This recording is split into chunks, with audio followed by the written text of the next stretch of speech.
Flavonoid সমৃদ্ধ fresh premium টি এক কাপে কাঁপিয়ে দিন। গতকালকে আমাদের অনেক সহযোদ্ধাকে তারা রক্তাক্ত করেছে। আমাদের সহযোদ্ধাদের তারা জীবন নাশের হুমকি দিয়েছে। আমরা অন্তর্বর্তীকালীন সরকারকে বলতে চাই, যেই ছাত্র জনতা রক্ত আর জীবন দিয়ে আপনাদেরকে ওই সরকারে বসিয়েছে, তাদের জীবনের নিরাপত্তাকে দিবে। যেই পুলিশ প্রশাসন নতুন করে এই চেয়ারগুলোতে বসিয়েছে, সেই পুলিশ প্রশাসন এখনো কেন বাংলা সিনেমার পর, ওই মুভির পর, ঘটনা ঘটার পর রাজপথে আসে?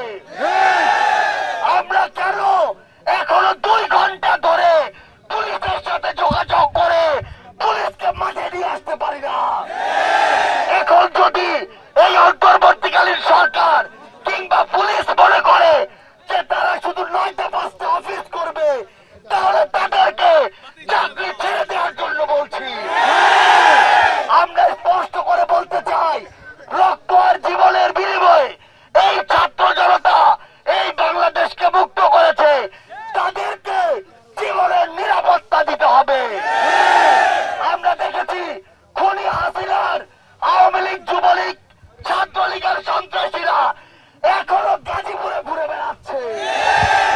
এই সন্ত্রাসীরা এখনো সোশ্যাল মিডিয়ায় আমার যোদ্ধাদেরকে হুমকি দিচ্ছে। এই অন্তর্বর্তীকালীন সরকার, এই স্বরাষ্ট্র মন্ত্রণালয়, এই পুলিশ, এই ইন্টেলিজেন্স যদি আজকে রাতের মধ্যে গতকালকের হামলার সাথে জড়িত ওই খুনিদেরকে গ্রেফতার না করতে পারে, তাহলে আমাদেরকে তাদের বিপক্ষে দাঁড়িয়ে যেতে হবে।